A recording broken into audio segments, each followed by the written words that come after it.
Baiklah adik-adik sekalian, kali ini kalau saya perhatikan sudah ada sekitar 200 lebih ya, kalau nggak salah tadi, yang bergabung bersama kita hari ini. Sebelumnya, saya mengucapkan selamat datang anak-anak muda, siswa-siswi SMK Mitra Industri yang luar biasa. Apa kabar semuanya? Dan selamat bergabung kembali di Dialog Ringan Oreno Yume. Bismillahirrohmanirrohim. Assalamualaikum warahmatullahi wabarakatuh. Jadi semoga kegiatan hari ini bisa berjalan dengan lancar dan semoga bisa memberikan manfaat bagi kita semua.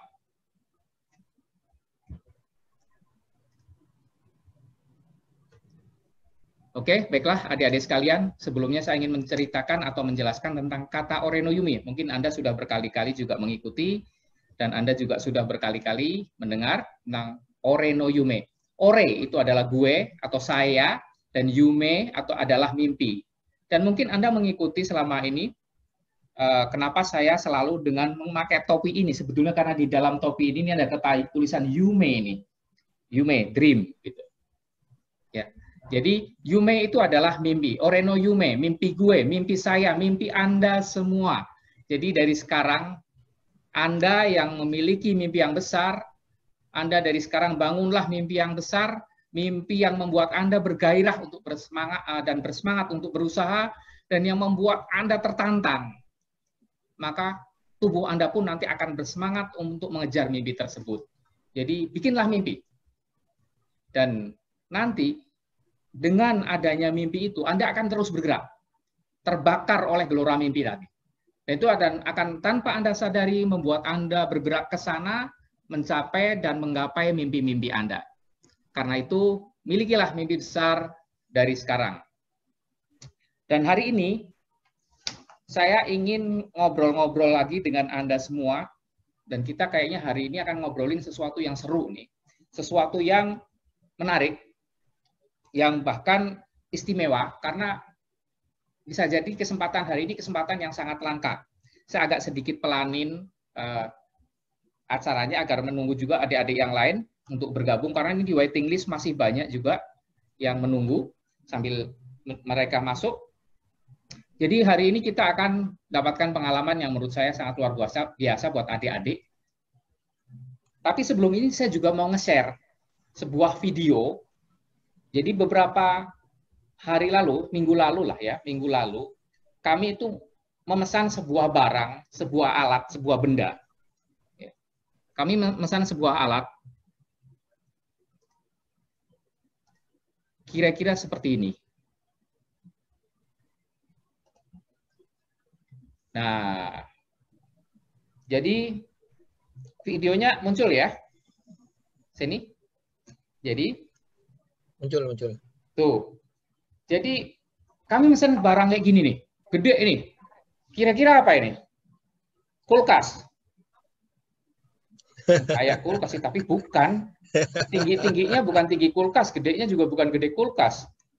Kalau kulkas ada lubang di bawahnya ini. Nah, kami sudah membeli dan satu itu sudah terpasang di dekat meja kerja saya. Kemudian satu lagi ada terpasang di kantin dan kita ada 3. Yang satunya ada di pabrik, satunya lagi kita juga pasang. Ada 3 kita sudah beli benda ini. Ini benda ajaib ini. Buat adik-adik ini. Ini benda ajaib. Benda luar biasa. Kira-kira apa ini? Kalau melihat dari namanya, kok attack. Attack, tapi nanti dulu ini attack tapi bukan attack nyerang nih. Ini bukan attack menyerang ini. Apa ini? Kalau attack menyerang itu kan akhirnya pakai K. Ini pakai T. Ini bikin penasaran. Di paling bawah ada tulisan nano bubble. Apalagi ini? Nah, kita coba cari-cari. Ternyata di YouTube juga ada sebuah video yang berhubungan dengan ini. Di YouTube ada video tentang yang berhubungan dengan benda ini. Nah, kita coba lihat video di YouTube tersebut. Loh, ini kok sama dengan yang tadi ngobrol dengan saya nih. Kita coba play saja, Inilah Nurul Wahidul Rahman. Saya Nurul Kaputawan, peneliti tua. Saya ingin membasmi COVID dari bumi Indonesia. Pemerintah menyatakan pandemi ini sebagai bencana nasional. Virus corona memang belum hilang dari Indonesia. Bahkan jumlah penderita yang positif telah melampaui angka 100.000 orang. Menurut laporan dari WHO, virus COVID-19 bahkan dapat menular melalui udara atau disebut dengan istilah airborne. Hal ini membuat lingkungan dengan sirkulasi udara tertutup seperti rumah sakit, perkantoran akan menjadi wilayah yang rawan penularan. Kondisi ini membuat Nurul berpikir keras untuk berinovasi.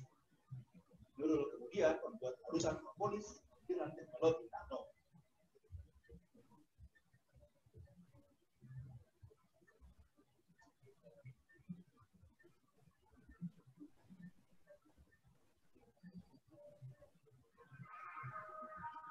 Setelah mencari ide serta mendapat bantuan dari rekan kerjanya, Nurul membuat mesin pembersih udara bernama Emulsion. Ini adalah nano desinfektor COVID mesin. Mesin ini dapat menangkap virus dari udara dengan blower ini, kemudian dimasukkan ke dalam sini, disemprot dengan nozzle yang berisi desinfektan, kemudian membunuh virus dan diyakinkan virus mati. Tapi efisiensi mesin ini masih 50%. Kayaknya kita perlu kerja keras lagi. Siap? Yes!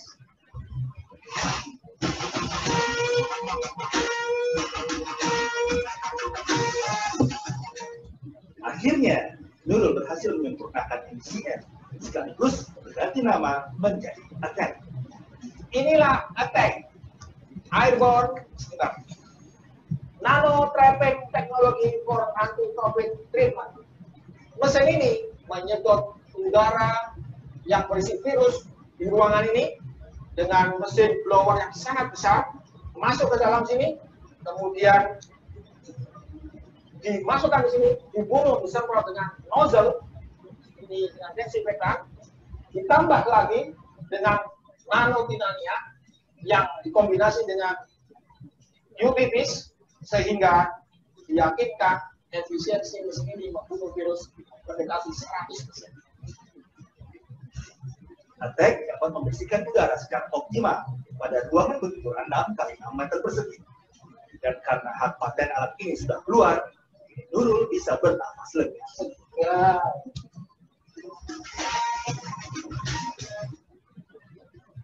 Jangan pisang gini, Lasto Mapeko, CNN Indonesia. Meet ARC2, your personal camera system. It automatically tracks your movement and keeps you in frame so you can... Jadi demikian, anak-anak muda sekalian. Jadi ternyata benda yang tadi saya beli itu dia itu untuk nangkep virus, untuk nangkep virus. Jadi paling tidak kita berharap kalau ada virus-virus di ruangan ini sama si benda itu akan disedot udaranya, kemudian virusnya dipisahkan dari udara, dirusak, dimatikan, dan udaranya dikeluarkan lagi menjadi udara yang bersih. Sehingga virus tadi tidak akan sempat ngotori nafas kita lah. Ya. Jadi akan jadi udara sehat. Jadi itu alat pembersih virus. Dan ternyata kita bisa bikin itu. Kita bisa bikin ternyata. Dan ternyata pula yang barusan muncul di video di YouTube, beliau ada di depan kita. Ternyata beliau ada di depan kita, namanya Bapak Nurul Taufikur Rahman. Nah, kalau begitu mungkin kita nggak usah panjang lebar lagi. Saya perlu panggil nih Pak Nurul, biar memastikan lagi nih benda. Jangan-jangan juga benda yang saya beli itu benda yang tadi dielus-elus tuh sama Pak Nurul terakhir. Jangan-jangan. Jadi itu bendanya penuh berkah harusnya.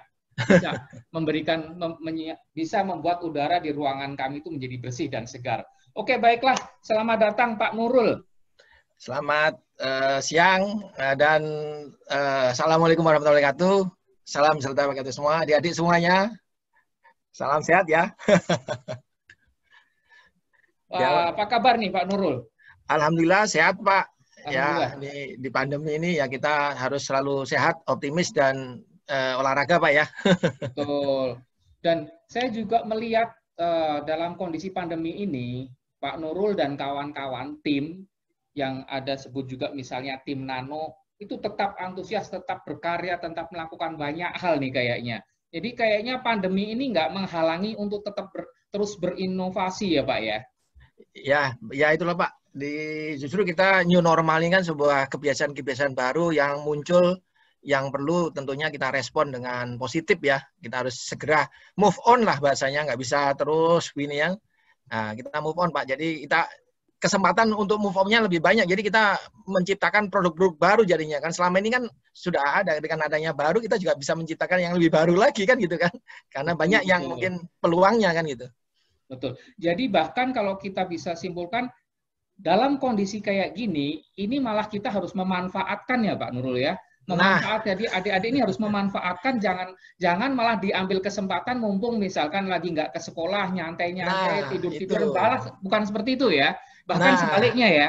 Betul. Jadi ini kesempatan bagi kita untuk ini mengasah ke ini kita kan ya, kepala kita untuk kita lebih sensitif ya terhadap masalah-masalah yang ada gitu kan. Nah ini kesempatan. Selama ini mungkin sudah biasa semuanya, nggak ada yang baru lah. Dengan adanya kebiasaan baru ini kan mau nggak mau kita memikirkan, oh kenapa kok tidak bisa seperti ini ya, kenapa saya harus pakai masker terus. Nah, terus di lingkungan kita kok kotor, kenapa? Biasanya nggak kotor kan gitu kan. Nah jadi kita ada peluang untuk mengembangkan yang baru gitu. Betul, jadi itulah. Dan ini juga menjadi sebuah pesan buat adik-adik sekalian ya, anak-anak muda nih. Kalian harus tetap berpikir kritis, harus tetap memanfaatkan kesempatan. Jadi jangan sampai dengan kondisi pandemi ini dibanding dulu misalkan ketika nggak pandemi, setiap hari sekolah, setiap hari belajar, gara-gara pandemi jadinya malah malas belajar. Bukan, malah sebaliknya. Tidak boleh itu, sebaliknya harusnya ya. Nah, harus sebaliknya. Jadi bahkan di masa pandemi ini adalah masa untuk membuktikan kalau Anda adik-adik semua tetap bisa menjaga ritme seperti ketika sebelum pandemi, Anda tetap bisa belajar, bahkan Anda lebih kreatif karena Anda punya banyak waktu di rumah. Anda yang pengen misalkan belajar, pengen membaca buku, bisa membaca buku, ya kan? Yang pengen bermain gitar, bermain musik, bisa berlatih, artinya memanfaatkan waktu semaksimal mungkin. Dan kalau itu bisa dilakukan, berarti Anda memang tipikal akan menjadi orang yang bisa mandiri. Disinilah inovator. Betul, ya. Disinilah malah pembuktiannya ya Pak Nurul ya. Betul, betul. Kalau di hari-hari dulu biasa, setiap hari selalu ada yang nyuruh, ada yang memerintah tuh, misalnya guru dan lain-lain. Kalau sekarang mungkin itu berkurang, tapi disinilah kita harus bisa membuktikan bahwa saya nggak perlu disuruh, saya tetap bisa gerak. Saya nggak perlu disuruh, saya tetap bisa berpikir dan berinovasi, tetap idenya kreatif. Kalau itu bisa muncul, maka Anda adalah orang-orang yang akan bisa mandiri. Dan tentu saja orang-orang seperti Anda itu yang ditunggu oleh negeri ini. Kira-kira gitu ya Pak Nurul ya? Ya, adik-adik harus ini semangat dan ini ya, ngasah otak, tetap sensitif dan punya istilahnya kalau ini ya, keinginan untuk merubah lingkungan sekitarnya gitu ya. Ini kesempatan bagi kita adik-adik semuanya. Dengan inovasi-inovasi baru gitu ya adik-adik ya. Siap, ayo semuanya. Oke, baiklah. Baiklah, kalau gitu lebih baik kita langsung dengar cerita-cerita dari Pak Nurul aja deh. Daripada saya banyak nanya, malah nanti nanyanya ngantur kemana-mana nih. Hari ini saya juga ingin belajar banyak nih tentang seorang teknokrat ya, seorang ahli teknologi, kadang disebut teknokrat ya, yang sudah berkarya banyak sekali. Kalau kita baca di biografi atau bahkan di internet banyaklah tentang Pak Nurul, sudah mempunyai paten lebih dari 30. Oh, paten 30, tapi paten itu apa sih malah? Jadi pertanyaan ke sana juga malah, paten itu apa gitu kan? Kalau nggak salah paten itu ya temuan lah ya, sebuah temuan produk, temuan yang memang original, bikinan sendiri, bukan niru orang lain, bukan yang sudah ada, dan kemudian itu didaftarkan ya Pak Nurul ya. Betul ya. Sehingga mempunyai hak milik atas produk itu. Orang lain nggak boleh bikin yang sama, nggak boleh niru, gitu ya Pak Nur ya? Iya. Itu aja sudah ada 30. Bayangkan, Nah, nanti kita bisa juga nanya-nanya tentang bagaimana membuat produk atau bagaimana kita agar produk-produk kita bisa laku misalkan, karena Pak Nurul ini juga berkecimpung di dalam bagaimana memasarkan produk-produk yang mereka buat. Produknya banyak sekali. Jadi ini menarik sekali buat Anda-Anda. Banyak yang bisa pelajari hari ini. Oke, langsung saja kita dengarkan nih berbagi pengalaman dari Pak Nurul Taufikur Rahman hari ini. Monggo Pak Nurul, waktu saya serahkan untuk Anda. Baik, Pak Sigit Widodo yang kami hormati, Kepala Sekolah, mungkin Pak Hidayat Atori ya, dan adik-adik, dan mungkin guru-guru semuanya, dan adik-adik semua yang saya cintai dan saya banggakan. Ayo kita mungkin apa ya, berbagi pengalaman saya ini ya, kan pengalaman-pengalaman yang selama ini mungkin pernah kami lakukan ya. Saya jadi adik-adik ceritanya saya itu SMA di Malang ya, kemudian lulus SMA keterima programnya Pak Habibie, jadi saya langsung sekolah ke Jepang ya adik-adik. Nah ini saya coba ingin bercerita khususnya tentang nanoteknologi adik-adik ya, yang ilmu yang sudah pernah kita pelajari bersama lah ya, yang pernah kami pelajari gitu maksud saya. Nah ini tak kasih judul supaya ada ini sangat concern gitu ya terhadap kekayaan alam kita ya. Jadi ini membumbui dunia dengan nanoteknologi ya. Ini tadi kan sudah dengar kata-kata nano ya, apa sih nano itu gitu kan, nanti akan kita ceritakan. Ini pandangan nanoteknologi untuk Indonesia ya. Jadi saya sekarang kebetulan di Kepala Pusat Penelitian Metalurgi dan Material di LIPI, adik-adik, dan sebagai Dewan Pembina Masyarakat Nano dan pendiri Nano Center Indonesia Group ya. Tapi sebelumnya saya setel dulu ya, ini pengenalan dulu tentang saya gitu.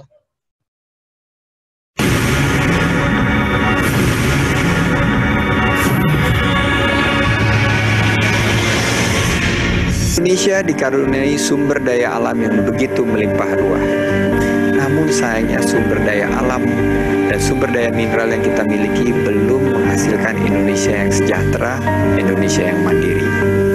Bayangkan saja, sumber daya alam kita eksploitasi secara besar-besaran, diekspor dengan harga murah tanpa menikmati nilai tambahnya.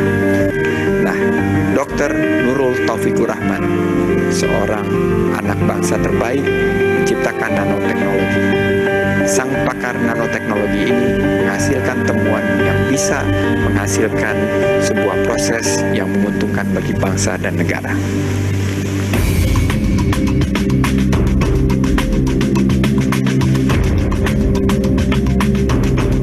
Jadi nanoteknologi itu adalah ilmu yang mempelajari fenomena atau objek dari benda-benda atau material berukuran di bawah 100 nanometer. Seperti daun ini banyak mengandung klorofil ya, kita nanokan. Nah ini bisa kita jadikan sebagai obat-obatan. Sebenarnya nanoteknologi itu tahun 60-an itu sudah diangkat oleh ilmuwan-ilmuwan, sehingga andainya kita bisa bermain di bawah mikron ya, maka kita bisa menggali lebih banyak lagi sifat-sifat dari material, dan kita bisa menciptakan sesuatu material baru. Amerika Serikat kita mengumumkan bahwa nanoteknologi dijadikan salah satu pilar peningkatan daya saing dari industrinya, maka mulailah semua kepada berpikir yang sama. Bahkan Presiden Korea mengatakan nano or die. Itu tahun 2002 itu. Saat itulah mulai booming. Kita ini dianugerahkan semua orang tahu kekayaan alam yang berlimpah, SDM yang banyak, kemudian kemudahan apalagi pertumbuhan ekonomi yang terus membaik dengan tingkat 6-7% dan setiap tahun akan terus meningkat. Ini semangat bagi kita ya. Jadi peluang-peluang yang mungkin bisa kita ciptakan itu jauh lebih besar, 5 kalinya daripada peluang-peluang yang ada di Eropa.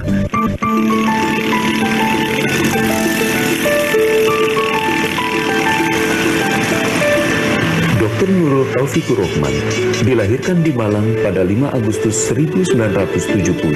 Kebetulan orang tua saya mendidik saya dengan memberikan pekerjaan-pekerjaan yang mungkin keterampilan membuat es lilin, keripik-keripik, pedas, tempe, macam-macam lah jualan-jualan yang kayak gitu-gitu. Ketika teman-teman saya datang untuk belajar dan lain sebagainya, menemui saya dalam posisi sedang ya ini menganukan bekerja gitu kan. Saya karena merasa tertinggal, saya itu merasa bagaimana saya itu bisa mengefisiensikan belajar.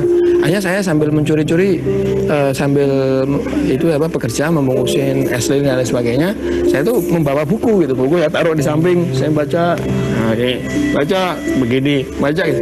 Terus itu saya lakukan. Karena saya diterima di ITB waktu itu di Teknik Industri, tapi tidak terlalu lama, baru 3 bulan saya juga harus meninggalkan negara saya tercinta juga. Tahun 90 saya harus karena diterima di Jepang.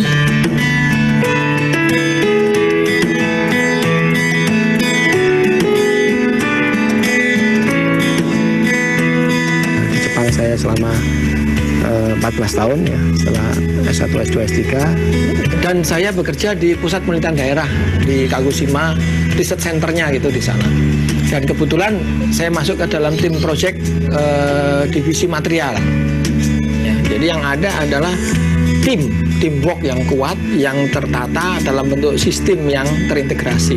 Begitu saya masuk ke dunia sistem yang sudah terintegrasi, yang mapan, kita langsung unggul di situ. Nilai-nilai kita dengan yang lain, wah jauh melebihi ya. Meskipun di Jepang sudah terkenal Medatsu Tataki, ya, yang artinya adalah yang muncul itu dipukulin supaya intinya sih ingin mereka mengajak kesiapan dari teamwork untuk bekerja bersama-sama, majunya bersama-sama gitu ya. Inilah nilai kemenangan mereka sebenarnya. Tapi di person to person menurut saya kita jauh lebih handal gitu.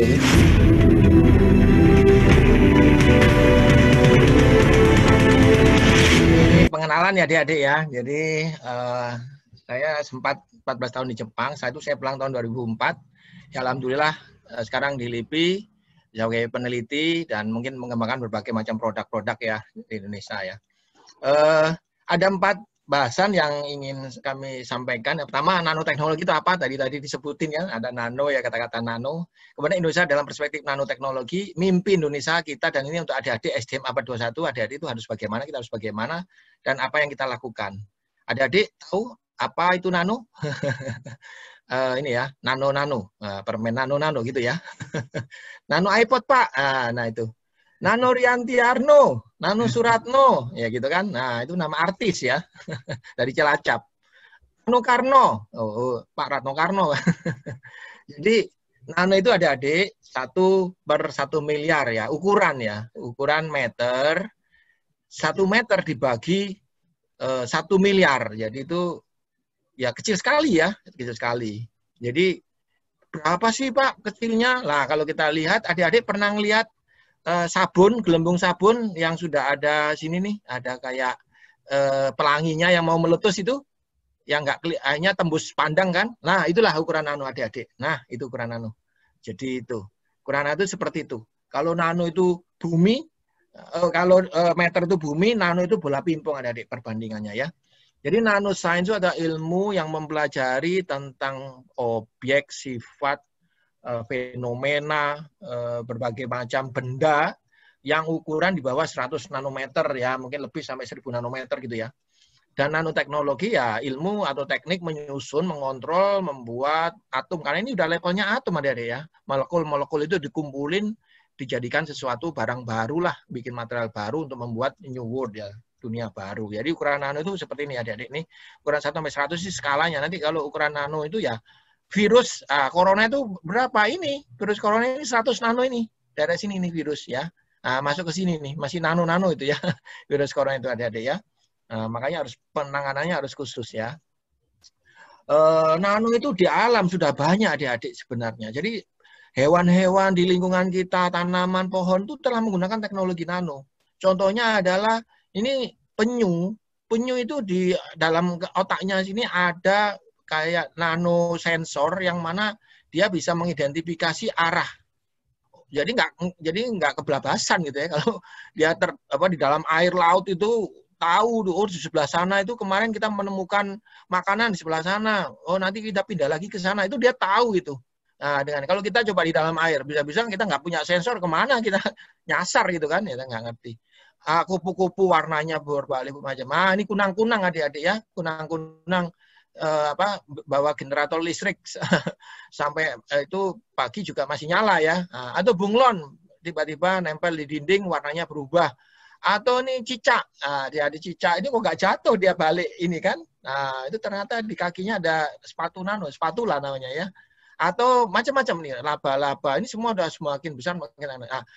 Sekarang ini lotus ya, daun lotus menggunakan tidak bisa basah ya daunnya ya. Ini kalau daun lotus ini sedikit pengenalan ya tentang teknologi nano. Ini orang telah menemukan penerapan teknologi nano yang disemprotkan.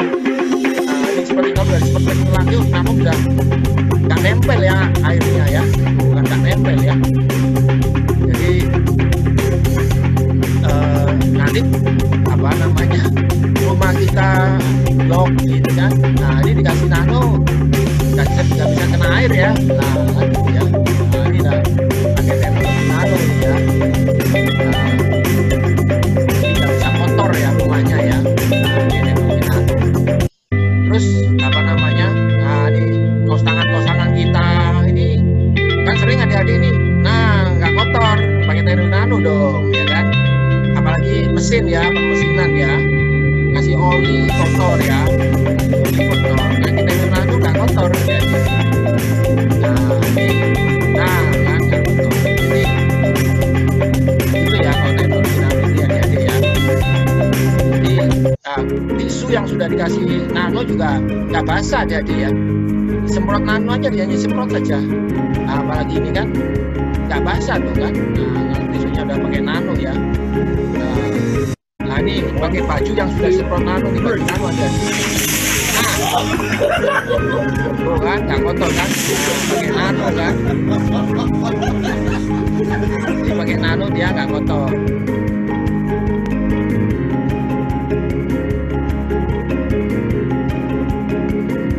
Nah keren kan? Nanoteknologi keren kan? Itu sudah dia menggunakan teknologi daun talas ini, TiO2 ya, dia melapisi yaitu baju kita dengan teknologi nano. Jadi luar biasa adik-adik ya, teknologi nano telah dikuasai dan sekarang produk-produk nano itu udah banyak adik-adik semuanya ya.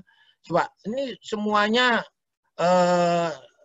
mulai dari kaos kaki anti bau, jadi kaos kakinya nggak bau adik-adik ya. Jilbab anti bau ya kan. Nah ini macam-macam ini kan. Nah ini ada mungkin ini yang dengan nano ginseng, nah ini macam-macam yang sudah ada di Indonesia ini banyak sekali ya. Ini bagian teknologi nano gitu kan.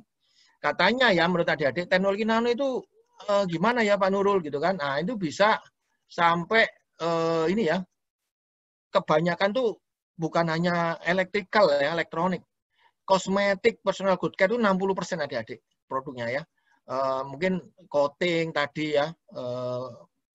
Itu 10%. Makanan juga banyak adik-adik. Jadi ini sudah lebih dari 3.000 produk yang sekarang yang sudah terdaftar di tentang nano ya adik-adik ya. Nah coba apa namanya? Katanya adik-adik ya, 4 revolusi industri yang ada sekarang ini dampak sosialnya itu nano ini menyamain dampak sosialnya 4 revolusi yang ada katanya. Tapi waktunya sangat singkat. Jadi diperoleh dalam waktu yang sangat singkat. Ini katanya para expert ya, revolusi nano itu akan dampaknya sama dengan 4 revolusi industri yang ada selama ini. Nah, sekarang kita mau bicara tentang Indonesia yang kaya raya adik-adik semuanya. Indonesia ini kaya raya, luas ya kan. Semuanya ini mulai jumlah penduduknya banyak, kita nomor 2 keragaman hayati dan fauna, kemudian terbesar penduduknya di 3 di Asia dan 5 di dunia ya adik-adik ya. Adik-adik kalau yang pernah keluar negeri ya, kita itu di luar negeri di Jepang sana adik-adik, yang disebut tanaman itu cuma sedikit jumlahnya. Tanaman itu buah aja itu jumlahnya cuma 3 adik-adik ya. Apel yang asli tumbuh di sana ya, apel, jeruk, sama anggur. Plus kesema. Saya juga heran kenapa kesema ada 3 di sana gitu. Ya kesema itu ada di Jepang, aneh gitu kan. Ya harusnya kan tanaman yang buah-buah yang mewah-mewah gitu kan. Tapi kesema ada di sana. Di Indonesia ini temulawak ada, sambiloto, brotowali. Ini ada semua dan ini bahan baku obat adik-adik ya. Lah ini pepaya, langsep, tahu langsep ini kayak duku tapi bukan duku ya, langsat, mangustin, macam-macam ada di Indonesia ini, manggis ya kan. Dan menariknya adik-adik, daunnya itu bisa jadikan obat. Daunnya bisa digunakan, daun keror. Itu buat obat juga itu ya, sumber mineral. Bijinya juga bisa dipakai, biji pepaya ini juga selain dimakan ini bisa jadi obat adik-adik ya. Akarnya bisa digunakan. Pohonnya juga bisa, buahnya apalagi. Jadi ini luar biasa ya, ini adik-adik ya.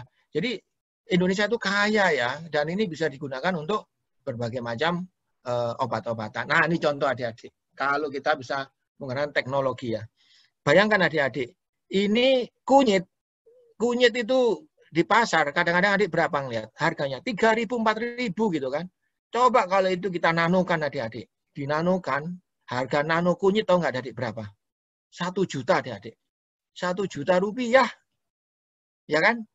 Kalau sudah di teknologi nano itu bisa 1 juta rupiah. Kok bisa Pak Nurul? Lah bisa.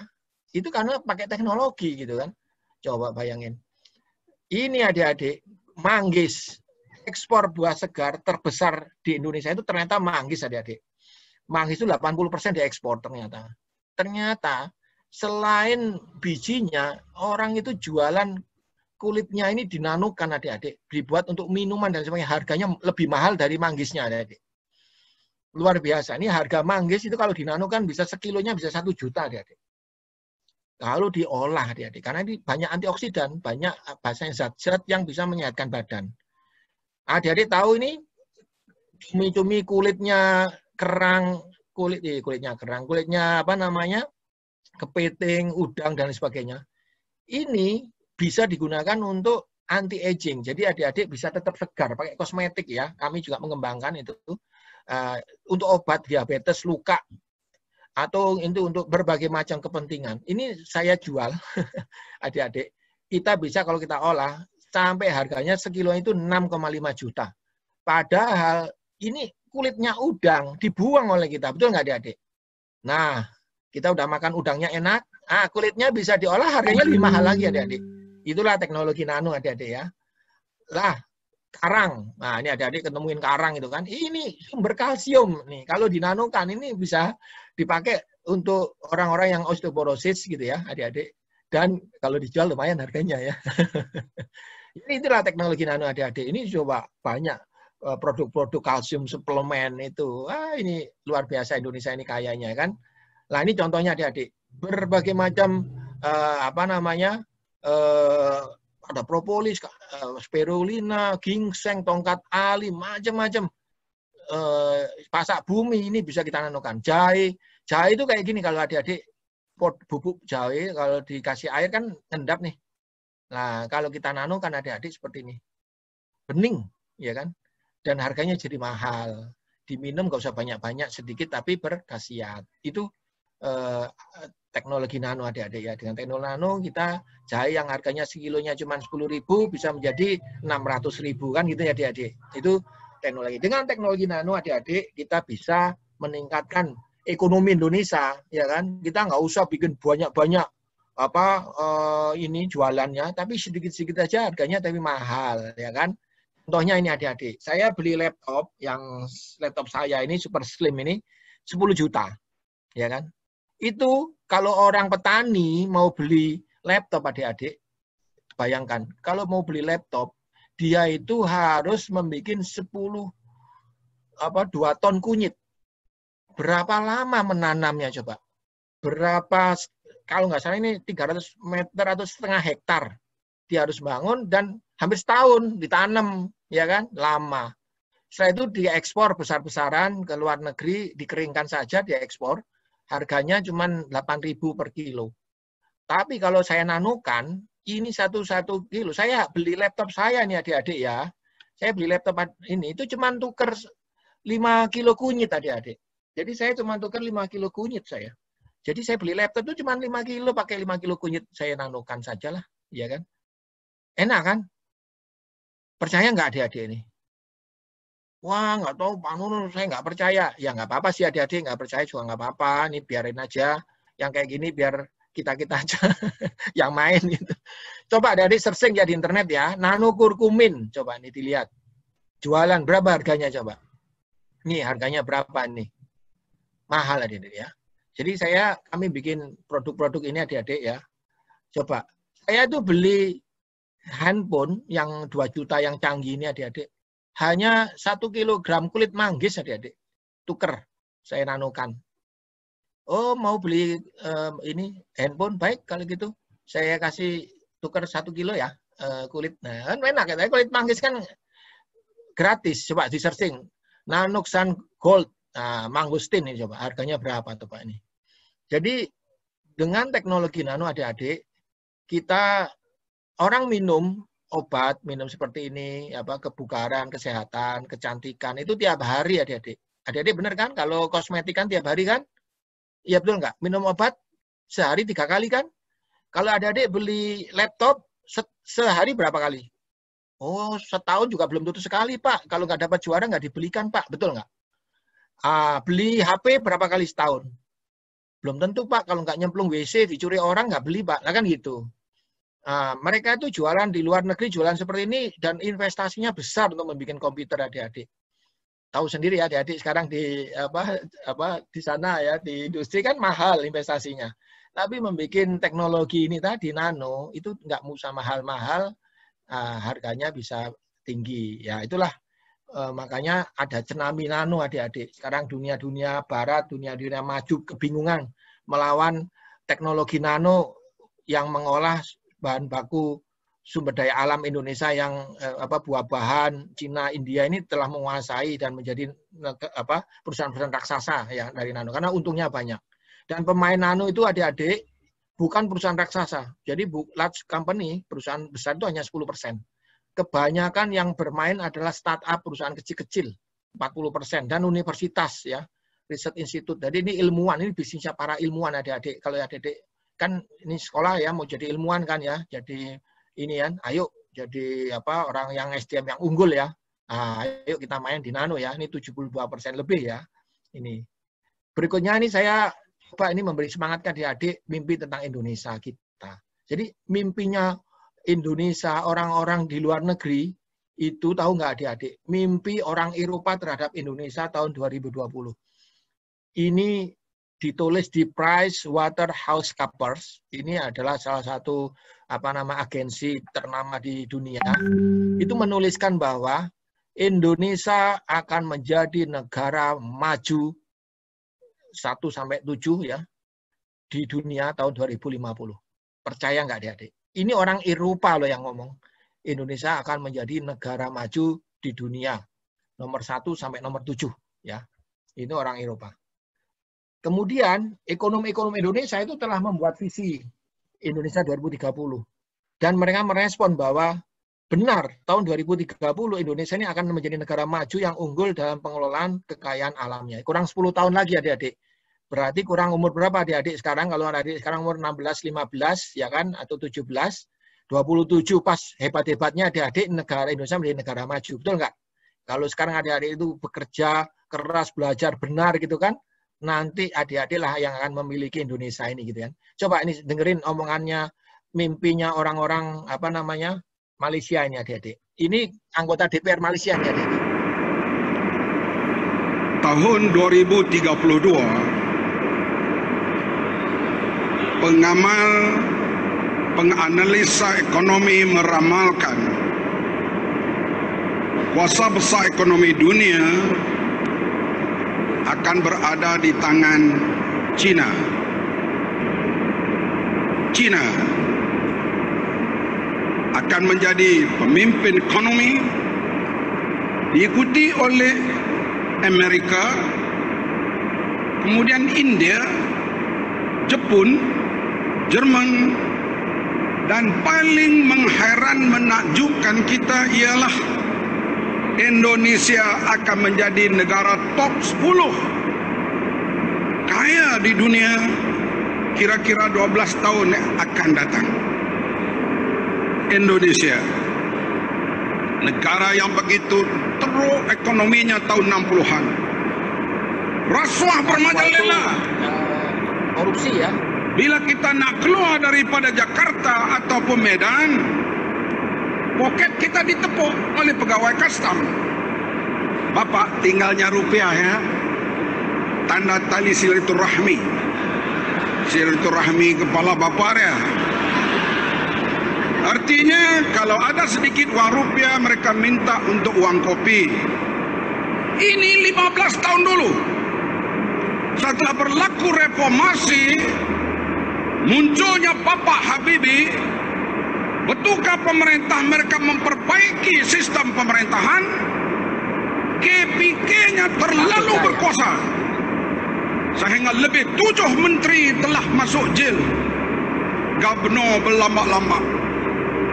Sehingga Indonesia sekarang dan 10-12 tahun lagi akan muncul di antara top 10 negara yang baik ekonominya di dunia. Jadi ini mimpi orang Malaysia terhadap Indonesia, adik-adik. Jadi kita itu udah dianggap nanti akan maju. Benar nggak ini? Kita kadang-kadang percaya nggak sih kita ini? Nah, jadi mereka itu bermimpi Indonesia itu akan menjadi juara ya. Nah, ini dari Indonesia Forum mengidentifikasikan, jadi membuat roadmap bahwa Indonesia itu memang perekonomiannya slow down sampai 2000 pelan-pelan naik dari 2020. Katanya presidennya malaikat pun tidak akan bisa naik, katanya begitu karena memang ini perbaikan, banyak masalah ya, kita korupsi dan macam-macam. Nah, nanti setelah 2020 ini adik-adik, ini naiknya akan luar biasa. Makanya ini masa kemasan adik-adik nanti. Jadi menuju 10 tahun ke depan, Indonesia ini akan menjadi negara maju. Dan ini adalah zamannya adik-adik semua ya. Dan makanya adik-adik ini tahun 2020 nanti ini akan naik ya, beberapa kali lipat ini kita nanti ya, pendapatan per kapitanya. Ini sejak 2011 pun sudah diketahui bahwa peningkatan pembelian sepeda motor, mobil setiap tahunnya sampai 150% setiap tahun ya, naik terus ya. Dan perekonomian kita di atas 5%. Ya sayang kita sekarang masih COVID adik-adik ya, ini pun baru ya, kita coba, ini lagi sedang ada masalah dunia semuanya. Kenapa kok Indonesia menjadi negara maju? Karena pertama demografi, adik-adik semua ini termasuk 90 juta adik-adik yang usia bekerja di sini. Atau kalau di Indonesia ini kalau ada 3 orang di Indonesia, 2 orang siap bekerja gitu kan. Kalau di Jepang ada 5 orang, 1 orang yang bekerja, yang bisa bekerja, yang lain tidak bisa bekerja gitu kan. Ini beda. Jadi Indonesia ini karena banyak anak mudanya, kita menjadi terus infrastrukturnya sedang dibangun dan natural resources kita punya kekayaan alam, dan yang terakhir lah ini. Indonesia ini suka belanja ya adik, mesti suka belanja. Nggak punya uang nggak apa-apa, yang penting punya pulsa ya adik ya, gitu ya. Jadi ya suka, memang ini ya itu juga meningkatkan perekonomian gitu kan, suka belanja ya. Jadi seperti itu ya. Dan sebagai ini ya, mungkin untuk adik-adik semua. Jadi SDM abad 21 itu adik-adik pertama harus memiliki keahlian skill yang tinggi. Jadi adik-adik ini sekarang sekolah tepat ya, udah di SMK ini dididik dengan Pak Sigit dan teman-teman semuanya ini. Ini untuk menjadi skill yang tinggi, produktivitas tinggi, hasil yang berkualitas, memiliki jiwa kepemimpinan adik-adik. Etos kerja yang baik, bisa bekerja dalam tim. Ya, ini adalah etos kerja. Dan sekarang adik-adik muda-muda yang umurnya baru 30 tahun sekitaran itu sudah ada yang jadi menteri luar biasa ya, yang menjadi orang-orang terkaya di Indonesia luar biasa. Jadi kesempatan untuk menjadi sukses di usia muda itu sudah banyak contohnya adik-adik, tinggal ngelanjutin aja nih adik-adik. Lalu bagaimana membangun masa depan ini kan, adik-adik tentunya harus berpendidikan dan berdedikasi tinggi ya, ya menjadi manusia yang berprestasi, menjadi ilmuwan kalau bisa ilmuwan ya, ternama, tercukupi semua kebutuhan. Nah, itu yang penting Pak Nurul ya kan. Nah, itu. Bagaimana menuju ke sana adik-adik? Ya kita harus menjelaskan misi dan visi kita ke visi dunia ya, sekitar kita. Indonesia sedang apa nih? Pertama mengidentifikasi kemampuan, kompetensi inti kita, kemampuan kita apa saranya yang ada, yang kita miliki, memahami prospek teknologi, kita kaya apa di Indonesia, tren masa depan, memahami aturan main di lingkungan kita, jangan surdak-surduk ya, menjadi bagian daripada tim, ya di teamwork ya, mengerjakan di mana kita posisi kita tidak terburu-buru dan tetapi smart ya. Jadi Dan yang terakhir ini Pak Nurul, apa saja nih di grup Nano? Nah ini saya kenalin adik-adik semua. Jadi kita adik-adik kumpulan grup Nano ini adalah kumpulan lebih dari 150 orang. Dulu awal tahun kemarin 200 orang, tapi karena pandemi kita 80 orang ya dirumahkan gitu ya. Tapi naik lagi sekarang tambah 30 lagi, sekarang ada sekitar 150-an adik-adik.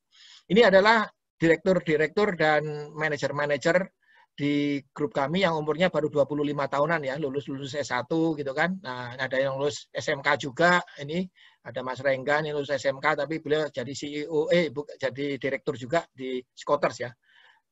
Ini kami punya paten sudah 32 ya, publikasi kami banyak ya, mungkin lebih dari 400. Kita punya buku 15, grant pendanaan, kita dapat 80 penghargaan, ada 30 lebih.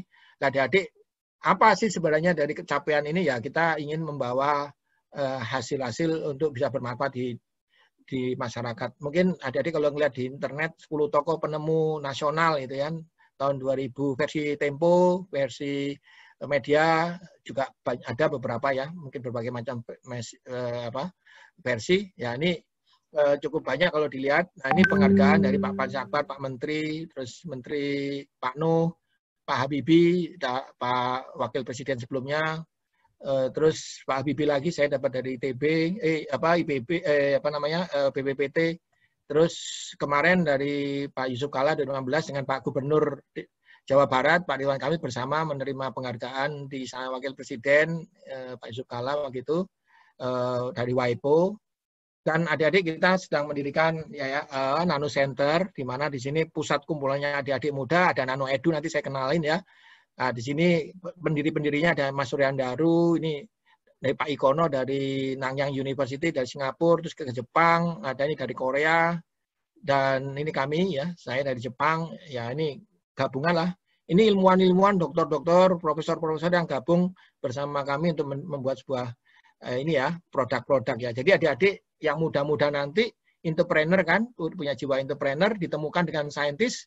Kita membuat startup ya, membuat perusahaan bersama-sama ya, kita identifikasi, kita kasih operational capital ya, kita kasih operation capital ya, kasih beasiswa adik-adik untuk menjalankan usaha. Terus co-working space kita punya gedung, kemudian ada bisnis coaching kita ajarkan dan kita carikan investor dan network. Jadi kita ingin membantu supaya sukses ya adik-adik. Kita punya 10 startup sekarang, kumulatif revenue-nya tahun kemarin 38 miliar ya. Kita sudah menciptakan lapangan kerja adik-adik muda-muda itu lebih dari 500 orang ya. Ini perusahaan startup kami adik-adik bisa di-searching di Nano Bubble yang kemarin menjuarai itu ya, wirausaha mandiri, Scooters, ini sahabat beasiswa, adik-adik yang perlu ingin ke luar negeri dapat beasiswa bisa masuk ke link Scooters ya. Ada Nanoland, ada ada untuk berbagai macam produk ya. Nah, dari farm ini kita juga punya perumahan ya. Nanti mungkin bisa kerjasama Pak Sigit bikin perumahan di sana. Ya, oke, itu banyak sekali produk-produk kita. Jadi adik-adik contohnya seperti ini dari Taiwan, Mas Ovan lulus pulang dari Taiwan kerjasama dengan ini. Kemudian istri saya bikin perusahaan startup di bidang herbal ya. Ini yang terbesar herbal perusahaan yang sukses ya. Nanotech Herbal Indonesia merupakan perusahaan pemula atau startup company dalam bidang manufaktur yang berdiri pada bulan September 2013. Pada tahun 2014, PT Nanotech Herbal Indonesia mengikuti seleksi inkubasi teknologi di Lembaga Inkubator BPPT. Dan perusahaan adalah Propolis Nano dan Kitosan Nano. Propolis Nano sudah teruji untuk imunostimulan pada manusia dan banyak industri yang sudah melakukan rebranding Propolis Nano dari Nanotech Herbal Indonesia. Kitosan Nano diprediksi akan jauh lebih hebat dari pendahulu industri kosmetik. Namun kemampuan lain Kitosan Nano dalam mengobati luka basah penderita diabetes juga menjadi hal menarik lainnya. Unit kedua adalah jasa karakterisasi bahan. Unit ini merupakan bagian dari R&D yang membantu pihak luar perusahaan untuk melakukan uji karakterisasi bahan di NHI menggunakan mesin dan alat yang dimiliki. Unit ketiga adalah jasa nanoprocessing. Dengan teknologi yang dimiliki perusahaan, Nanotech Herbal Indonesia membantu industri-industri herbal Indonesia untuk memiliki bahan herbal yang sudah diproses dengan teknologi nano. Unit juga ini anak perusahaannya, kita kebanyakan herbal dan juga mungkin untuk kesehatan dan makanan ya. Ini untuk kosmetik juga. Kita sering Anda masih bersama kami di CNN Indonesia Tech News. Teknologi nano diperkirakan akan menjadi teknologi masa depan. Dan kini teknologi tersebut juga sudah mulai banyak dipergunakan di Indonesia. Salah satunya untuk dunia kecantikan. Produk kosmetik kini telah jauh berkembang. Teknologi nano yang biasanya dimanfaatkan pada bidang sains, kini juga diaplikasikan untuk produk kosmetik. Produk kosmetik yang mengaplikasikan teknologi nano memiliki daya serap dan perlindungan yang lebih tinggi dibandingkan produk sejenis, karena partikelnya dibuat dengan ukuran 1 hingga 100 nanometer. Produk kecantikan wajah sebenarnya sudah mulai digunakan di Indonesia sejak tahun 2013. Produk kecantikan yang menggunakan teknologi nano langsung terasa karena partikel yang dibuat sekecil mungkin langsung meresap ke dalam wajah dan membuat wajah lebih segar dan bersinar. Nah, jadi mungkin ini kemarin menang ya. Ini untuk nano bubble ya. Nah, ini teknologi.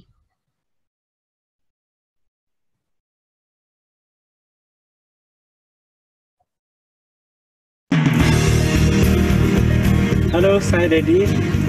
Saya Hardi. Saya Rizky. Kami dari nanobubble.id.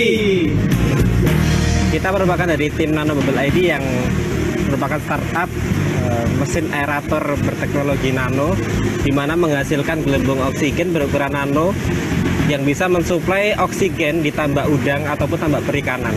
Dan kita integrasikan dengan IoT system yang bisa Anda akses pada aplikasi smartphone Anda. Fokus kami adalah untuk tahun pertama di 3 site ya. Yang pertama di Situbondo, kemudian yang kedua di Jakarta, yang ketiga di Cilacap. Untuk komoditi saat ini kita sedang penerapan di udang faname. Ke depan kita akan coba ke ikan kerapu, kemudian ke bidang pertanian, ada hidroponik juga kita akan coba seperti itu. Kemarin ya, ini Mas Dedi ya dari Malang juga nih. Ini kemarin kita panen besar-besaran di Situbondo ya, jadi udang ya, panen udang. Ini kita adik-adik, untuk adik-adik khususnya yang SMK, ini kita punya inovasi Nano Edu, nanti akan saya kenalkan tersendiri ya, ini mungkin untuk adik-adik ya, kita juga kirim ke Jepang. Ada lagi skuter, ini untuk adik-adik juga, jadi untuk bisa ke luar negeri, ini bisa di Play Store, nanti Scooters ya, ini kerjasama dengan Gubernur Bangka Belitung dan ini Bu Panglima ya, untuk sekolah Pradita, kita ini kan khusus bahasa Inggris dan kita persiapkan untuk pergi ke luar negeri untuk dapat beasiswa. Dan produk-produknya Nano banyak sekali adik-adik, mungkin lebih dari 50 produk yang sudah dipasarkan. Dan ini yang champion-championnya yang menang, yang home run ya. Ini adik-adik mungkin kalau bisa searching di Propolis, ya ini yang Sampro itu juga kami yang produksi, Colina untuk masker, kesehatan. Nah ini kalau gizi, ini beras nanonya kita bantu membuat beras nano.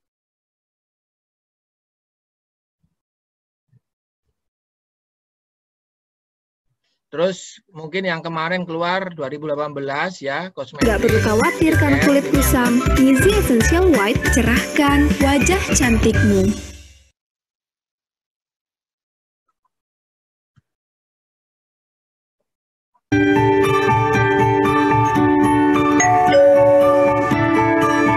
Di saat semua tidak berjalan baik, mencerahkan dan mencegah kerutan pada wajah. Garcia Skincare, cantik dalam ketaatan. Diabetes, nah ini kita juga membantu menanukan. Kalau adik-adik ke Indomaret, ini ada deterjen Nano Silver, itu juga dari produknya kami, adik-adik. Kita sudah sama dengan perusahaan-perusahaan besar di Indonesia juga ya.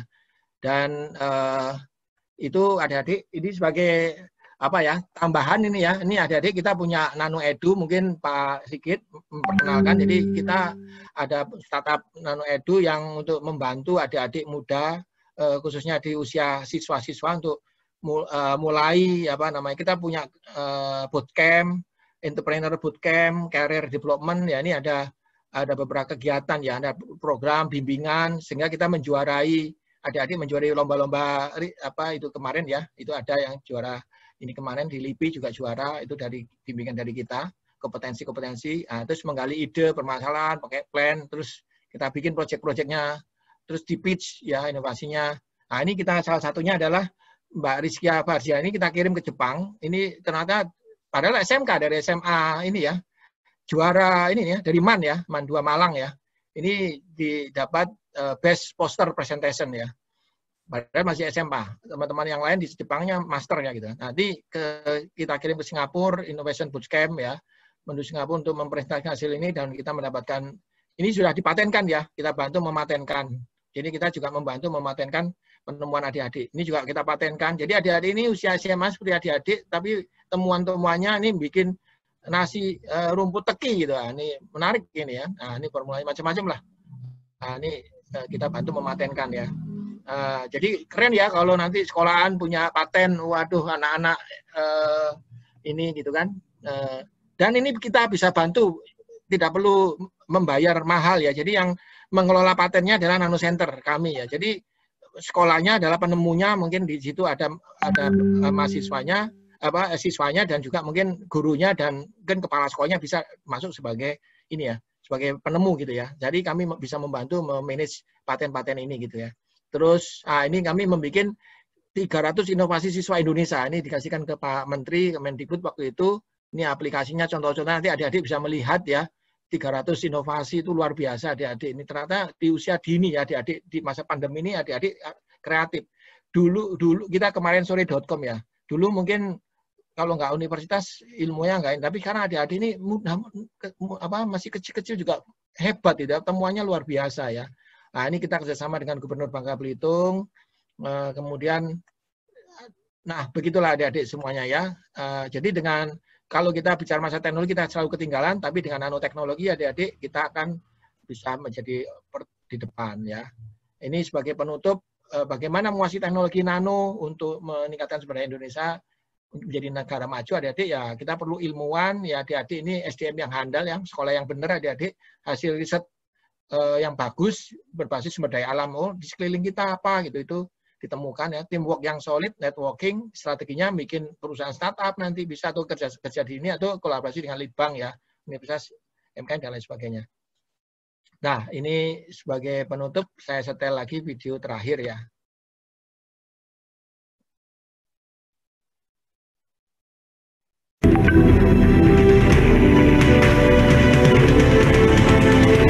Saya ingin memaknai dari konteks ini bahwa membangun bangsa ini seharusnya ini peran kita sudah jelas. Mari kita otak kita ini kita agak sedikit peras lah gitu tanda kutip ya. Masa sih kita nggak bisa mengangkat 1 produk, 2 produk, 3 produk yang bisa mungkin berkontribusi terhadap negara kita. Kok nemen kalau bahasa Jawanya itu kok sangat misalnya saya yakin pasti bisa. Warahmatullahi wabarakatuh. Waalaikumsalam warahmatullahi wabarakatuh. Wow, luar biasa nih Pak Nurul. Saya tuh sampai nyimak terus dari awal sampai terakhir. Ini nggak ada putusnya ini yang bikin kita terkejut-kejut terus nih. Apalagi adik-adik kita nih, adik-adik kita terakhir baru saya minta tolong kalau yang mau tanya tulis aja di chat, baru nulis sebentar langsung muncul tuh pertanyaan-pertanyaan. Ternyata banyak pada penasaran tuh Pak Nurul. Luar biasa nih.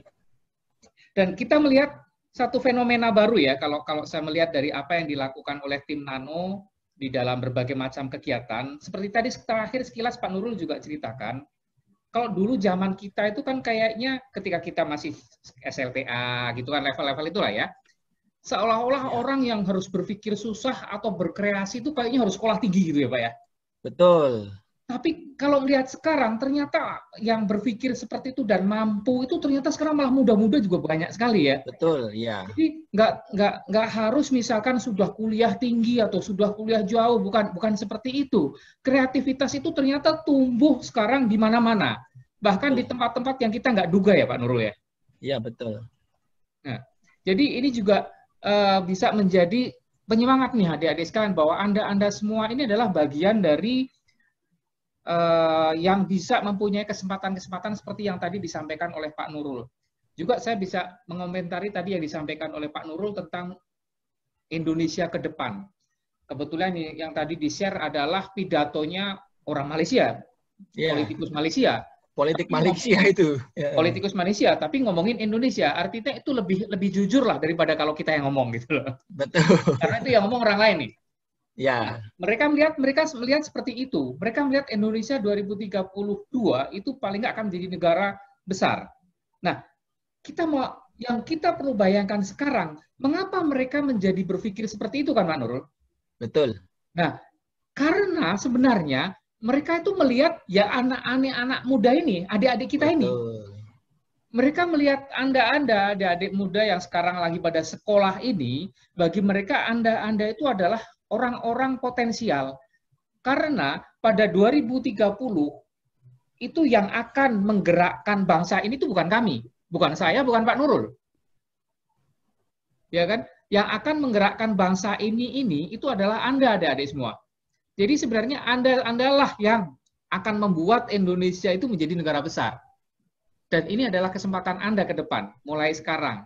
Tahun ini, tahun depan lagi Anda lulus, Anda kemudian berkembang kembali ke langkah berikutnya, dan 2032 atau 35 atau 40 Indonesia menjadi negara besar karena ada Anda semua. Kira-kira gitu ya Pak Nurul ya? Ya, betul. Semangat adik-adik. Nah, kemudian Pak Nurul, sebelum nanti kita akan masuk sesi tanya-jawab nih, kemudian udah banyak pertanyaan dari adik-adik kita. Pak Nurul, tadi sekilas kan kalau nggak salah ada juga mengulas masa kecil gitu kan? Nah, iya. Saya juga baca di media bahwa dulu kecil Pak Nurul jualan es ya? Iya Pak, es. Macam-macam lah, es, kerupuk, bikin macam-macam Pak, jajan, penganan gitulah.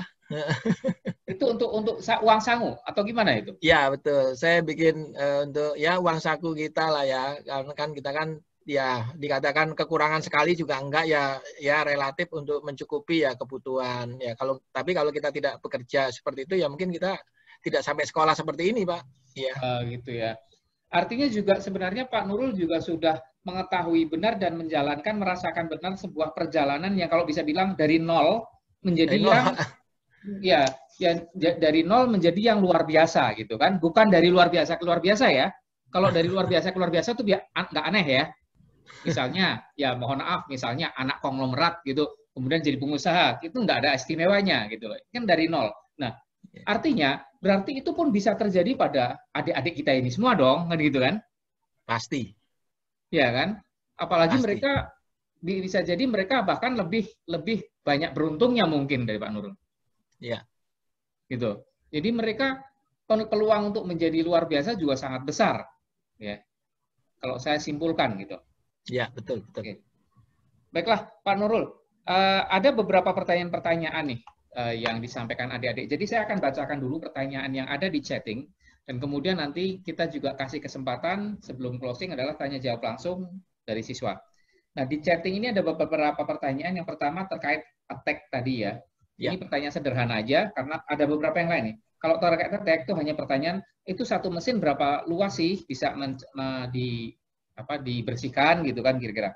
Kemudian apakah mesin itu juga akan dijual ke seluruh Indonesia? Ini tolong jawab singkat aja Pak. Ya jadi luasnya itu sekarang bisa 120 ya meter persegi Pak ya, sekitar gitu. Kalau misalkan 10 kali 10 itu ya sekitar gitulah, atau 7 kali 7, 8 kali 8 itu masih bisa. Terus ya memang benar ini untuk seluruh Indonesia karena memang, dan ini memang karena jadi disinfektannya pakai sabun Pak. Jadi air ditambahkan dengan sabun, jadi kayak cuci tangan tuh kan ya. Nah jadi itu perawatannya simple, setiap 1 minggu sekali adik-adik hanya menambahkan air sabun 1/1000-nya. Jadi kalau 1 liter tuh ditambahkan cuma 1 mili gitu kan. Kalau 50 liter berarti 5 mili gitu kan. Dicampurkan baru diisi Pak Sigit. Nah, untuk mencuci virus supaya virusnya dicuci sama bakteri kan gitu ya. Nah, semua tidak hanya virus, bakteri, partikel-partikel kotor dari industri juga karena di sana mungkin banyak partikel kotor ya itu bisa dicuci Pak di situ Pak.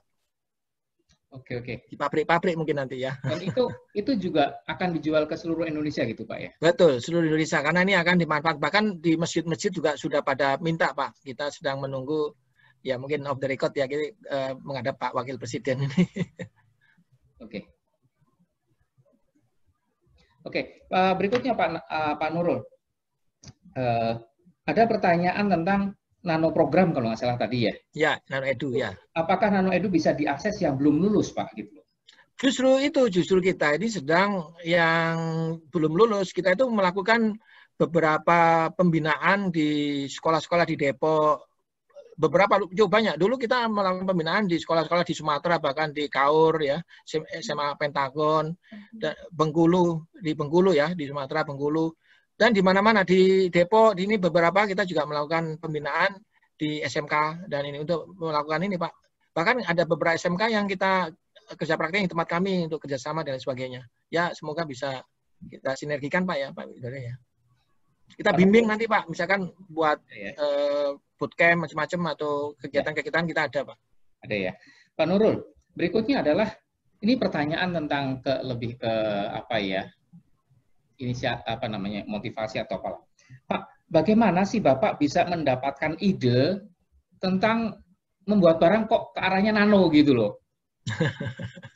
Ya, karena ya itu tadi kebetulan saya sekolah di Jepang terus belajarnya tentang nanoteknologi gitu ya, dan saya melihat potensi peluang dengan memberi nilai tambah dengan teknologi nano ini cukup besar. Kadang-kadang kita kan biasa menggunakan saja, jadi kan sering ya pakai alat-alat dari luar negeri, impor ya harganya mahal, ya, padahal kita punya sumber bahan baku itu tidak dikelola ya. Makanya ini saya idenya ya itulah bagaimana kita menguasai teknologi nano untuk memberi nilai tambah sumber daya alam Indonesia gitu. Kira-kira seperti itu. Ayo kita bareng-bareng deh, karena kita sudah kaya sumber alam kan, ya udah itu kita nanokan ya Dek ya, supaya banyak benda-benda atau produk, bukan produk ya, sumber tadi kayak tumbuhan ya, termasuk penemuan itu tadi dengan karena kita menguasai teknologinya. Jadi ya kalaupun kita mengembangkan contohnya attack aja atau nanobubble Bapak sekalian. Jadi kan ada kan nanobubble itu untuk meningkatkan udang ya, panen udang. Itu kita menanokan dengan sumber bahan bakunya, artinya material-materialnya itu benda-bendanya ada di Indonesia. Nggak ada, jarang yang nggak impor, impornya cuma berapa persen. Yang attack ini hampir 80-90% buatan Indonesia semua, jadi bisa dibeli di Indonesia. Jadi nggak harus pakai filter saringan yang mahal dan lain sebagainya, tidak. Itu hanya pakai sederhana lagi kan, pakai sabun, air kan. Ini kan modelnya kayak cuci piring gitu kan, mesin cuci piring ada pernah lihat tadi adik. Nah kayak gitulah. Nah, pertanyaan berikutnya nih, Pak Nurul, apa sih sebenarnya keuntungan atau kerugiannya teknologi nano ini atau penggunaan teknologi? Mungkin banyak untungnya daripada ruginya ya. Betul. Ya sebenarnya kalau ya man behind the gun ya adik-adik ya, untuk kepentingan kebaikan ya mesti banyak ya. Dengan teknologi nano kita kan memakan makanan itu tidak banyak-banyak karena kan cukup sudah efisien, sedikit aja sudah bisa masuk kan. Nggak harus kalau adik-adik itu kenapa orang tua itu makan tulangnya ikan, tulangnya ayam, tapi tetap osteoporosis karena tidak dicerna adik-adik makanan itu kebanyak terus dibuang lagi kan gitu kan. Dengan teknologi nano itu bisa dicerna ya sedikit aja, tapi bisa diserap dalam tubuh gitu deh. Ini ada pertanyaan menarik juga nih Pak Nurul. Bagaimana caranya membuat kunyit menjadi bahan nano? Apakah dengan cara ditumbuk saja kita sudah bisa mendapatkan nano kunyit? Nah, sebenarnya atau pakai alat khusus gitu. Nah, sebenarnya sih kalau adik-adik tahu prosesnya, memahami ilmu nano sih sebenarnya pakai alat-alat sederhana yang ada di rumah juga bisa. Tapi kan manual, panjang lebar kali tinggi gitu. Jadi harus diatur suhunya, tidak boleh suhunya naik gitu kan. Nah, ditumbuk terus rusak. Terus tidak boleh juga kena udara, kena sinar matahari, kena kotoran ya. Jadi ya harus diatur ya. Kalau dia tahu, adik-adik tahu ya mungkin pakai alat-alat sederhana juga bisa. Kami membuat mesin-mesin nano ya, ada puluhan paten yang berkaitan dengan mesin nano Pak. Karena kita ada 32, mungkin ya separuhnya lah itu mesin-mesin nano gitu Pak. Berikutnya nih Pak Nurul. Sebenarnya masih banyak pertanyaan, mungkin kita nggak bisa semuanya sampaikan, nanti kita akan buka sesi yang langsung. Tapi ada pertanyaan dan sebetulnya pertanyaan ini juga sangat sering ditanyakan oleh banyak adik-adik kita ketika saya juga ketemu dengan mereka, sharing dengan mereka, banyak kota juga banyak pertanyaan. Karena memang kita ini semua punya banyak karakter. Sehingga ada orang yang punya karakter memang punya aktif, punya inisiatif, tapi ada yang mereka itu nggak percaya diri, low profile. Padahal sebenarnya mereka tuh punya potensi pastinya, saya yakin. Betul, Nah, betul. ini ada pertanyaan begini, Pak. Maaf, Pak. Apa motivasi Bapak buat anak yang kurang percaya diri dengan kemampuannya? Nah, ini memang banyak adik-adik semua. Saya menemui, karena saya punya anak 6 nih. Yang SMA ada 1, SMP juga masih 1 ya. Jadi dari sekian banyak anak saya juga ada yang kayak kelihatan kurang percaya diri. Tapi biasanya orang-orang yang kelihatan kurang percaya diri itu dia menyimpan ilmu kekuatan khusus. Kadang-kadang dia pinter, punya talenta tertentu. Ya, jadi punya kemampuan tertentu, benar biasanya. Tapi mungkin dia agak malu gitu kan. Nah, jadi justru ketika ya ini ya mungkin pendekatannya memang harus lain ya. Dengan melakukan pendekatan-pendekatan tertentu gitu kan, orang-orang yang tidak percaya diri itu dicoba dikasih pekerjaan yang mungkin tidak perlu diomongkan ke orang lain, tapi berhasil bagus. Pada saat dia bagus baru diumumkan ke tempat lain. Nah, ternyata muncul gitu kan. Oh bisa, lama-lama dia punya percaya diri gitu kan. Nah ini, tapi saya yakin adik-adik semua, justru saya melihat orang-orang yang kadang-kadang maaf ya, ada juga, ya saya punya anak macam-macam, ada yang pinter ngomong gitu kan. Ngomongnya sana sini ya, biasanya kalau pinter ngomong ya itu juga kadang-kadang tidak dalam itu ya adik-adik ya. Jadi ilmunya juga mungkin kadang-kadang kurang gitu kan. Justru yang punya malu atau bukan malu sih sebenarnya, tidak percaya diri itu justru ilmunya sebenarnya karena banyak paham tentang banyak hal, mau ngomong takut salah kan gitu kan, karena dia tahu lebih banyak gitu kan dari yang lain. Kalau orang yang nggak tahu kan asal ngomong aja kan gitu ya. Jadi jangan, insya Allah ya adik-adik tetap semangat. Yang percaya diri itu akan muncul sendiri nanti. Yang penting adik-adik tetap belajar bagus ya, continue dan tetap bahasanya punya target ya, punya target. Nanti semoga Bapak Ibu guru nanti bisa membantu ya untuk supaya bisa percaya diri gitu ya. Itu sesuatu yang mudah kok, tidak terlalu sulit ya insya Allah. Demikian adik-adik. Kemudian Pak Nurul, ini juga pertanyaan sama lebih ke arah seperti itu ya, karena juga banyak ya adik-adik kita memang masih dalam pencarian jati diri. Mereka masih mencoba menemukan apa sih yang saya bisa lakukan, apa sih yang menjadi ketertarikan saya. Kadang bahkan juga masih ada yang seperti itu. Ada yang masih bingung juga, saya suka ini, saya suka itu, saya suka itu. Tapi mana yang lebih baik? Mereka masih seperti itu dan itu wajar dalam usia-usia mereka. Seperti tadi juga Pak Nurul sampaikan, bahkan banyak yang sebenarnya mereka-mereka yang kelihatannya nggak pede, ragu-ragu dan lain-lain malah menyimpan potensi. Hanya betul. Permasalahannya memang mereka tidak tahu bagaimana cara mengeluarkan potensinya. Betul. Dan berikutnya bisa jadi salah satu adalah karena terlalu dipikir. Maksudnya begini, terlalu dipikir. Ada sebagian di antara mereka itu takut dianggap salah. Atau takut membuat kecewa orang. Betul. Nah, hal-hal seperti ini. Nah, mungkin salah satu yang bisa mereka lakukan adalah belajar untuk menjadi sedikit easy going ya. Iya, betul. Awalnya teman-teman kita yang easy going, yang cuek-cuekan, kemudian salah juga cengenges-cengenges, nggak apa-apa kok gitu kan. Sesekali saya ngelakuin aja seperti itu gitu kan. Nah, paling tidak perlu berani seperti itu untuk adik-adik yang masih merasa minder dan lain-lain. Karena saya yakin kok, kami yakin. Saya juga melihat banyak anak muda selama ini kenal dengan mereka, bahwa yang muncul-muncul tuh bisa banyak yang dari anak-anak yang atau anak-anak muda yang dulunya nggak dianggap gitu. Betul. Nah, jadi nggak usah khawatir. Nggak usah khawatir. Saya juga cerita punya ini pengalaman sendiri, Pak. Saya sendiri termasuk orang yang sebenarnya awal-awal dulu ya.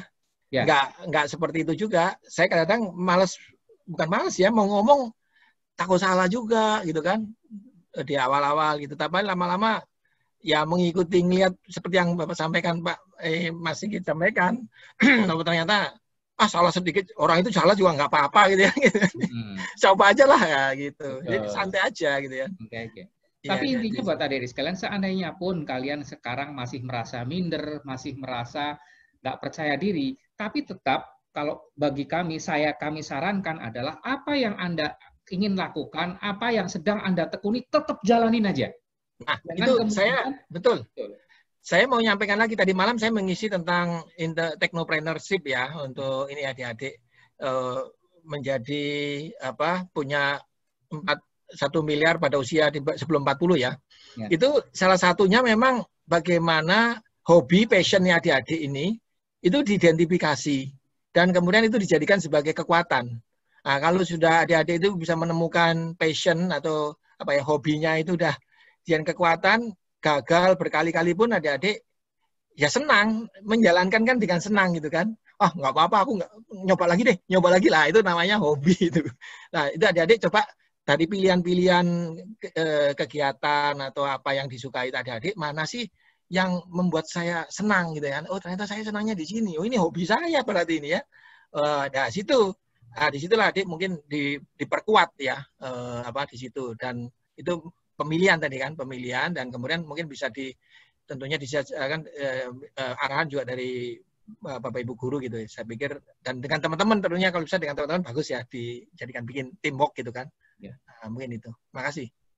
Jadi begitu ya anak-anak muda, adik-adik sekalian, bahwa seandainya pun Anda sekarang dalam kondisi ya punya minder lah, malu lah, nggak enak dan lain-lain, tapi apa yang Anda sukai, apa yang Anda ingin tekuni saja, lakukan saja dan jalankan itu. Bahkan itu akan bisa menjadi bom waktu, artinya bom waktu itu adalah satu ledakan prestasi yang bisa kalian tunjukkan pada masanya nanti. Jadi nggak usah khawatir. Jadi jangan kemudian karena minder nggak ngapa-ngapain. Karena masa di mana Anda nanti berani muncul pun akan muncul gitu loh.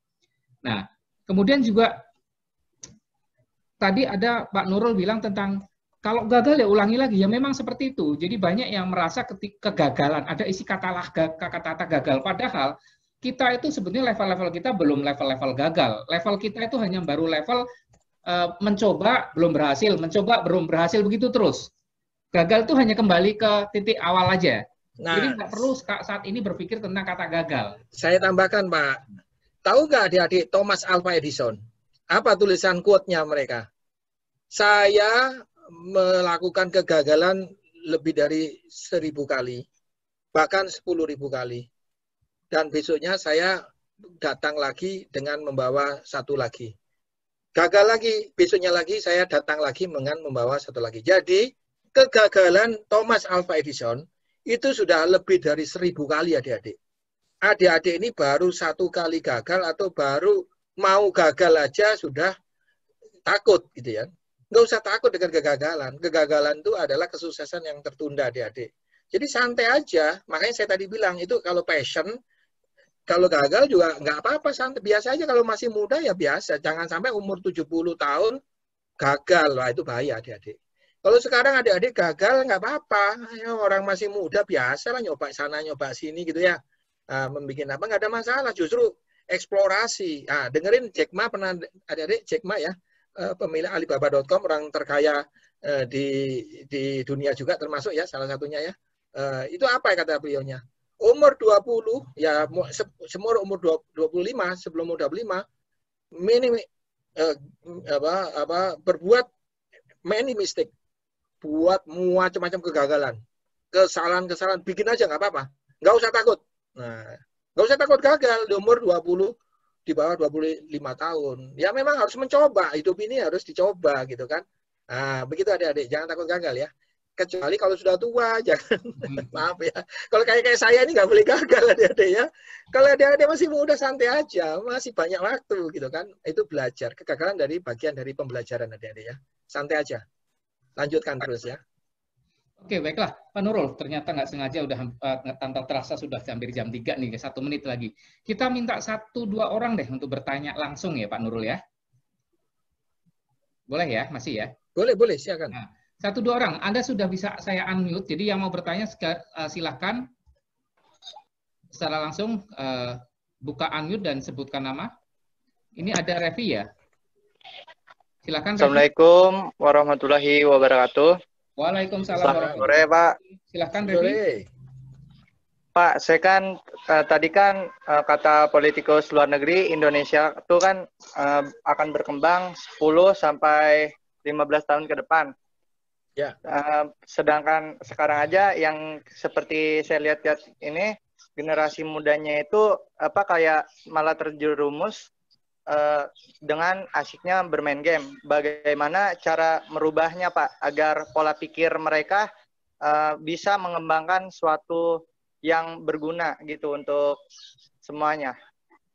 Oke, waduh mantap sekali nih pertanyaannya. Ini pertanyaan yang saya rasa semua menghadapi dilema ini. Saya pun menghadapi dilema ini, Dek. Karena kan anak saya juga yang anak kecil saya, ini saya cerita ya. Saya punya anak yang paling bungsu ini sekarang baru masuk SMP. Dulu waktu kelas 4, kami ragu-ragu saya sama istri saya. Ini gimana anak ini kok saya kasih komputer, main komputer mulu gitu kan. Lah, akhirnya mohon maaf ya, sama ini cerita sedikit Pak, menjawabnya ya. Sama istri saya tidak boleh komputer dimatikan, macam-macam lah. Akhirnya kan mereka nggak ada komputer, nggak tahu, terus ngapain gitu kan. Bingung, bengong gitu kan. Nah, akhirnya saya itu sebagai juri Kalbe Award, Junior Kalbe Award. Adik-adik bisa searching ya. Junior Kalbe Award itu usia SD sampai SMP itu perlombaan karya-karya ilmiah. Ternyata anak-anak SD itu luar biasa dengan menggunakan gadgetnya. Itu ada anak bisa membuat Arduino macam-macam ya, bikin programming dan sebagainya. Akhirnya saya setelah jadi juri itu anak saya malah saya tantang, kalau kamu bisa membuat YouTube ini 3 ditaruh di YouTube, tak belikan handphone yang paling bagus. Bener, ternyata juara. Tak belikan handphone yang paling bagus, Oppo yang kameranya ada 4 kalau nggak salah itu. Tapi saya kasih syarat, setiap minggu kamu harus menayangkan di YouTube tentang apa saja. Nah, hanya dia kelas 5, kelas 6, juara. Juara 1 itu tryout. Karena apa? Dia itu, karena saya bikin seperti itu, mau nggak mau dia harus belajar menulis matematika, mengajari matematika itu ditaruh di YouTube gitu kan. Akhirnya dia pintar sendiri ngajarin teman-temannya dan sebagainya, karena saya mencalin seperti itu. Dan alhamdulillah ini sekarang masuk di sekolahan SMP di Cibubur sana ya. Itu bisa tingkat tugas dapat juara gitu kan. Sekarang bahasa Inggris subhanallah ya. Jadi mendengarkan berita bahasa Inggris itu nggak ada yang ngajarin. Sudah dengerin itu bahasa Inggris terus itu. Nah, ini kan fenomena yang mungkin adik-adik, jadi game saja itu ya mungkin bisa, maksudnya dengan gadget ya, komputer dan sebagainya itu bukan berarti kita ini ya, itu bisa dimanfaatkan. Ada teman saya lagi yang karena kehobiannya itu tadi, dia bisa mengembangkan game bahkan jadi sport game keluar di televisi ya. Ini saudara saya itu ada yang kerjanya main game tapi dilombakan. Terus dia juara, masuk di televisi sebagai wakil Indonesia gitu kan. Nah itu mungkin adik-adik punya, ya man behind the gun adik-adik ya. Jadi game ataupun gadget atau komputer atau HP itu bisa kita jadikan sebagai sarana. Yang penting adik-adik komitmen. Tujuannya untuk apa? Harus jelas ya. Adik-adik, saya belajar ini karena saya ingin melakukan hal ini gitu kan. Nah jadi kalau bisa ada tujuannya adik-adik ya. Dan nanti dipantau, dikomunikasikan dengan orang tua dan juga dengan guru pembimbing. Jadi anak-anak saya kasih kamera, bahkan kalau kamu bisa begini lagi, tak belikan yang paling bagus lagi. Tapi kita challenge ya. Saya kasih setiap minggu ngeluarin 2 minggu sekali, kalau enggak ngeluarin di YouTube tentang ini misalkan. Nah itu alhamdulillah. Akhirnya selain main, dia juga belajar gitu kan. Nah demikian. Sekarang dia pembelajarannya semua via tab ya. Via HP. Jadi sekolahnya sekarang pakai ini, dan yang lain baru belajar, anak saya sudah jago banget ya. Bahasa Inggris semua udah jago ya. Nah mungkin itu salah satu adik-adik. Karena kita nggak bisa meninggalkan daripada itu, Dek. Sekarang ini posisinya. Emang mau dilarang? Nggak bisa. Nggak bisa. Kita harus masuk ke dalam dunia anak-anak. Ke adik-adik semuanya. Kita harus masuk, terus diajarin kepada adik-adik. Dibina adik-adik semua ini bagaimana mengelola gadget yang bagus, komunikasi yang bagus dan lain sebagainya dengan menggunakan peralatan-peralatan modern yang dewasa ini. Ya mungkin itu jawaban saya adik-adik ya. Jadi tetap punya tujuan dan mungkin dikomunikasikan dengan orang tua dan guru ya. Oke, jadi begitu Revi kira-kira.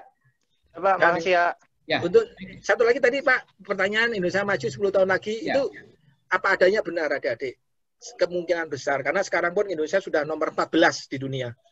Nah, dan ini kemajuan luar biasa, dan adik-adik muda kita tuh jumlahnya paling banyak di dunia. Jadi orang semua nyerah kalau sama lawan Indonesia, karena orang Indonesia itu anak mudanya kebanyakan. Jadi yang kalau disuruh tanding yang datang orang muda semua gitu. Kalau orang Jepang yang datang orang 60 tahun adik-adik. Itu tua-tua. Lawan kita udah orang 60 tahun mah udah agak gesit. Nah, Indonesia ini karena yang datang adalah umur 20 tahun, 30 tahun. Jadi adik-adik 15 sampai 30 tahun. Nah, ini kita jadi menang adik-adik ya. Demikian. Terima kasih. Oke. Itu Revi ya kira-kira. Berikutnya satu lagi siapa yang mau nyampaikan? Mungkin dari cewek, yang wanita? Mbak-mbak? Adik-adik, siswi, silakan. Kalau ada yang mau tanya ke Pak Nurul. Ayo, siapa?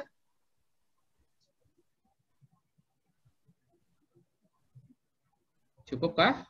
Kalau ada yang mau tanya langsung unmute sendiri karena posisi Anda sekarang sudah bisa meng-unmute sendiri. Ayo, siapa? Mbak Ajeng mau nyoba?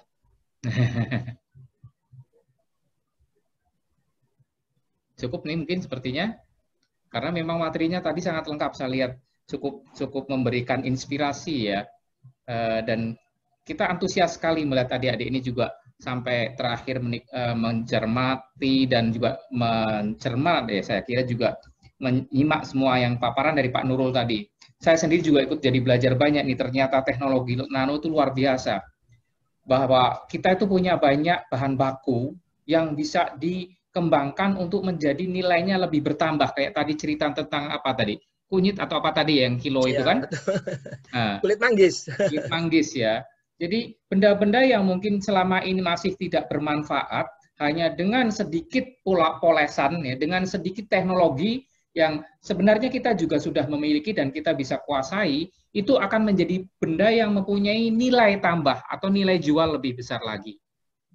Nah, harapan ini akan kita, tentu saja harapan ini ada pada anak muda yang sekarang bersama kita nih Pak Nurul. Mereka-mereka lah yang akan meneruskan dan mengembangkan apa yang Pak Nurul dan kawan-kawan udah mulai nih. Karena potensinya masih luar biasa sekali kan. Betul, betul. Saya pikir dari 300-an lebih yang hari ini menyimak, tadi sekitar 310 menyimak, saya yakin akan muncul nih anak-anak muda yang pada akhirnya nanti berkecimpung di dunia ya mungkin dari produk-produk dari misalkan tanaman, tumbuhan, dan akhirnya juga melangkah ke hubungannya dengan teknologi nano.